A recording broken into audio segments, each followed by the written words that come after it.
Olá, bem-vindos ao Melhor e Mais Justo, um espaço para a gente pensar temas importantes para o país, ajudando a qualificar o debate, procurando saídas para questões que tocam diretamente a nossa vida individual e coletiva. Hoje, para introduzir o tema do nosso debate, a repórter Carmen Souto foi ouvir um ícone da economia nacional. Com a palavra, Paul Singer.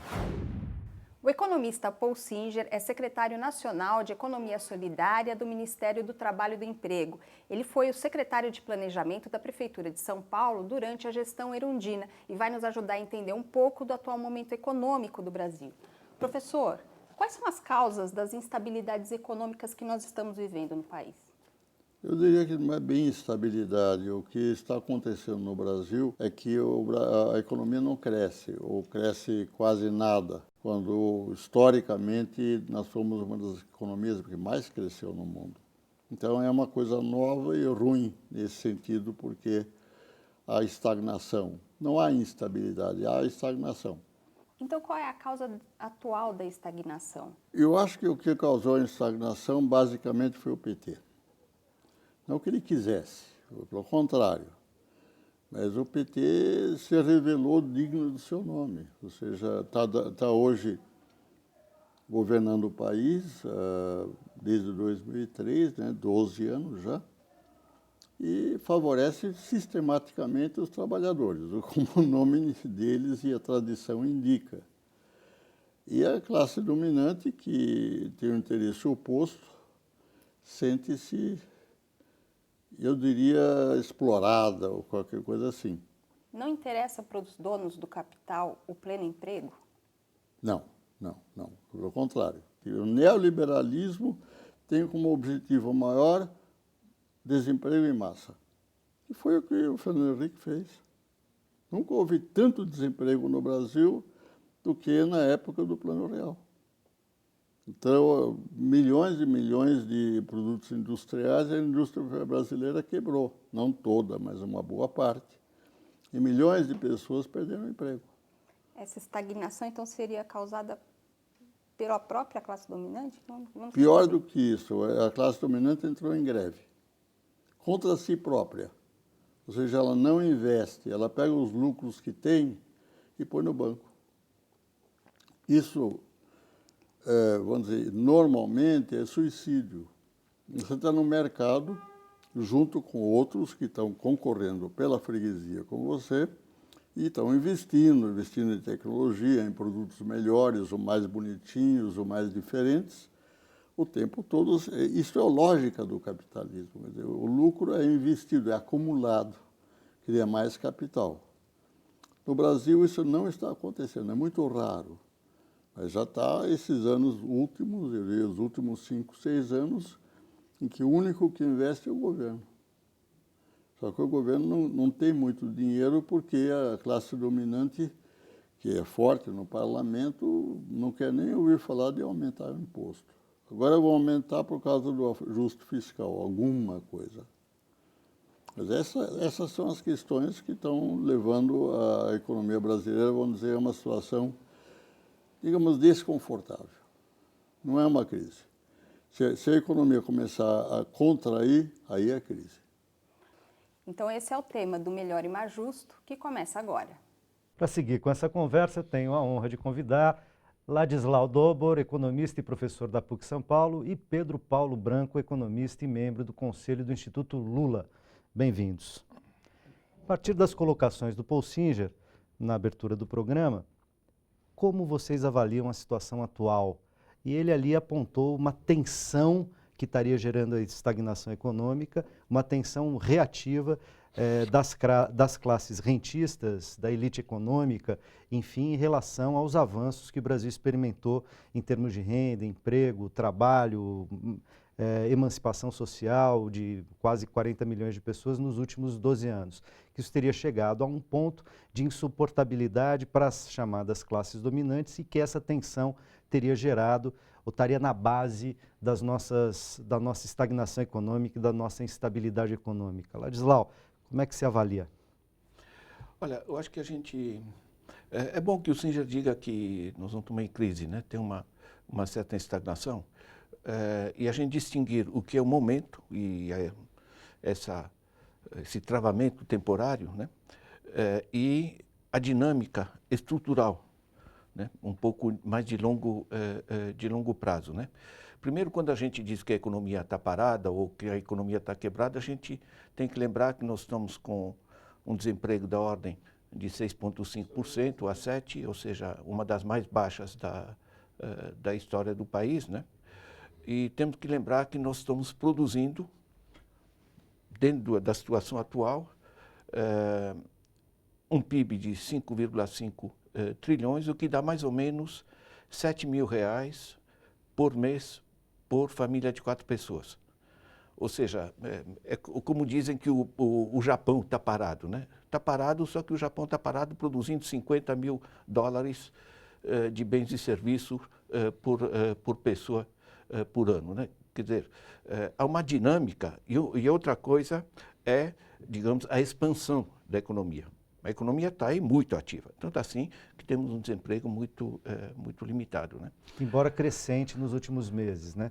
Mas crescente dentro de patamares históricos muito baixos em relação a outros períodos. Nós estamos radicalmente, quer dizer, aqui se vê a mídia, se faz um escândalo, meu Deus, cresceu aqui de 0,5% aqui, 0,5% ali, não vamos exagerar as coisas, certo? Basicamente, nós temos uma dinâmica que foi extremamente positiva, né? E que está travada, né? Uma coisa está ligada à outra, porque a parte extremamente positiva, né, é a que nos levou, uma coisa que já foi discutida nesse programa, né?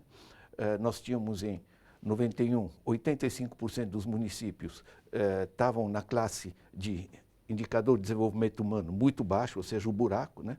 2010, apenas 32 municípios, 0,6%, né? Nesse período, nós passamos de uma esperança de vida do brasileiro de 65 para 74 anos. O brasileiro ganhou 9 anos de vida. São mudanças estruturais extremamente poderosas que são o tempo todo mais ou menos mascaradas ou esquecidas, digamos, na mídia tradicional, e que a gente tem que levantar, né? Nós recentemente tivemos a publicação do Atlas das 16 regiões metropolitanas do país, né? E a gente constata, por exemplo, as mudanças de cidades como Belo Horizonte, em que todas as periferias estavam em vermelho, que era o muito baixo, né? Em termos de IDH muito ruim. Um IDH muito ruim, certo? E o IDH resume um conjunto de situações sociais, econômicas, rendas, educação, saúde, né? Certo? E a gente compara 2000 com 2010, vemos uma mudança radical, né?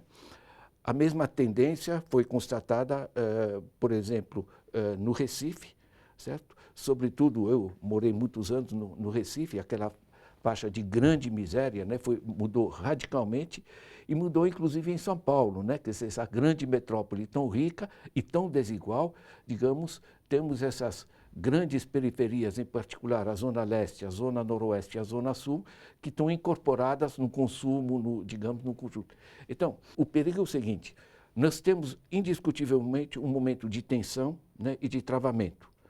E o SINJA, a meu ver, aponta muito claramente que se trata de um braço de ferro com as elites, né? Agora, a gente não pode descartar esse imenso avanço e, para mim, na nossa discussão, o essencial é o seguinte, não é ir para trás, certo? Ir aprofundando essa redução das desigualdades, essa transformação do Brasil. Como atravessamos esse momento mais difícil e retomamos um caminho exatamente. mais profícuo. Pedro Paulo entra na conversa, que senão só o Ladislau fala, né?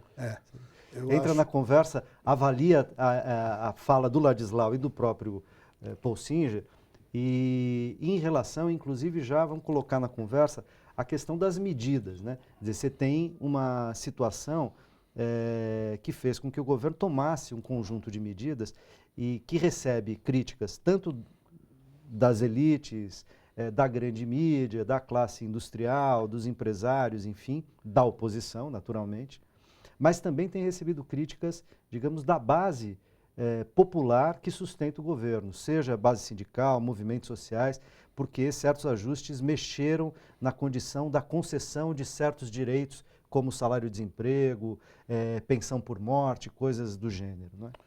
Pois então, primeiro, desde logo, o fato de que o Singer tem razão quando ele aponta onde é que se localiza o cerne da disputa. Em segundo lugar, não é menos verdade que essa disputa se acirra até porque houve uma mudança notável na correlação de forças políticas no país a partir das mudanças sociais ou socioeconômicas, como assinala o Ladislau. A emergência de tantos brasileiros para a inclusão mexe nessa correlação de forças políticas.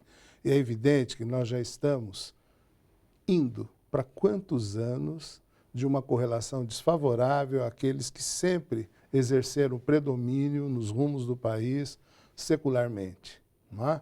Então, esta disputa eleitoral que se travou no ano passado, inclusive, já assinalava estes aspectos e este enfrentamento. E o braço de ferro, ele está sendo travado nesse momento. Quando nós temos o nosso poder incumbente, a presidência da República, sob uma situação de pressão em que as medidas de curto prazo de política econômica cedem espaço a muitos vetores neoliberais, é porque está se dando, para além da luta política, das análises, interpretações e embates retóricos, a transformação disso em medidas práticas. E essas medidas práticas de curto prazo, elas se voltam contra os interesses daqueles que, em maioria, emergiram ao longo dos últimos 12 anos, pelo menos, né? Esse é um fato que precisa ser assinalado. E isto gera consequências. E o país precisa de transformações estruturais que permitissem vencer alguns dilemas que, ao longo de mais de 10, 12, 30 anos, digamos, pelo menos, vem interditando uma perspectiva de crescimento continuado e de altas taxas. Nós vivemos alguns ciclos mais importantes de crescimento acentuado do produto que permitiram que, inclusive, a inclusão econômica num governo voltado para os trabalhadores, como foram os 8 anos de Lula e os 4 anos do primeiro mandato de Dilma, isto tudo foi possibilitado por um ciclo de crescimento também mais vigoroso.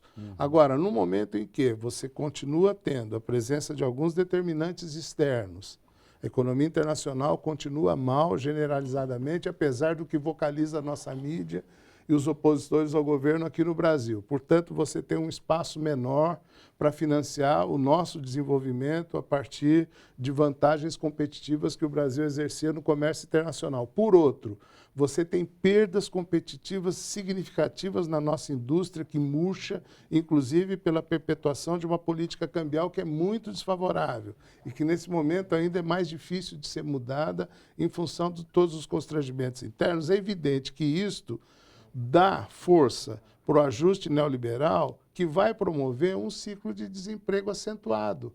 Por quê? Porque se você não restabelece a competitividade através de uma melhor relação câmbio-salário, em que o câmbio possa ser desvalorizado, você vai impor a nova relação através de um rebaixamento dos salários. E, nesse sentido, o desemprego cumpre um papel, assim como a precarização que vem da terceirização dos contratos de trabalho também cumpre, e nós vamos assistir um ciclo de elevação das taxas de desemprego. Infelizmente, esse cenário que o Ladislau assinala e com o que eu concordo, ele está enveredando para um caminho que nós não temos ainda claro. Ele está sob risco. Sim, nós não temos claro em que perspectiva essa taxa vai crescer. E eu, infelizmente, temo que ela cresça muito ao longo deste ano e que a gente chegue ao final, por volta de dezembro, com no mínimo 10% de desemprego, o que já é muito. Ou seja, uma parte desses trabalhadores que foram 10% incluídos... de desemprego, e alguma coisa do PIB de retração e uma inflação na casa dos 7%, Eu 8%. acho que mais. Fecha o ano ao redor mais próximo de 9 do que de 7. Né? Então, você tem uma derrubada forte nos salários. E você muda essa relação salário-câmbio e, a partir daí, você poderia ter uma retomada da produção industrial, restabelecimento de um outro patamar de crescimento do produto, mas às expensas de uma desvalorização do trabalho, aquilo que contraria premissas que foram buscadas, perseguidas e foram concretizadas ao longo dos nossos últimos governos, né? Então, nós estamos vivendo esse dilema que se reflete na política desta forma, né? E a política econômica nada mais é do que a expressão de uma determinada correlação num momento da história do país. E essa correlação é, sim, desfavorável, no curto prazo, aos interesses dos trabalhadores. Então, é uma luta a ser travada. Eu também concordo que nós estamos vivendo uma situação de crise econômica, mas nós temos alguns embates políticos que não estão desempatados e que, neste momento, nos desfavorecem. E isso é preocupante. E, para encerrar esse comentário, eu acho que nós precisamos retomar bases para um desenvolvimento industrial sustentável, com a retomada dos investimentos e com a articulação de projetos de médio e longo prazo, ou seja, que, por medida, se perderam. gargalos estruturais que vêm de muito Com tempo certeza. e que o Brasil ainda não conseguiu superar. E que nós vamos ter que enfrentar sob pena de continuarmos vivendo ciclos de estagnação com pequenos ciclos de crescimento e recuperação apenas relativa destas perdas salariais que estão sendo impostas nesse momento. O que não é impede, um cenário- eventualmente, de consolidar, digamos, a democracia e os ganhos sociais no longo prazo, inclusive desmontando uma certa tendência conservadora renitente e que aparece em ondas, como a gente está assistindo agora. Eu quero saber Só como é aí que a gente... Eu aposto no contrário. Eu acho que a nossa democracia se consolidou o suficiente, sem ser ingênuo, para que, apostando nela, a gente reverta esse quadro. Então, quero falar disso, mas no próximo bloco. A gente já volta.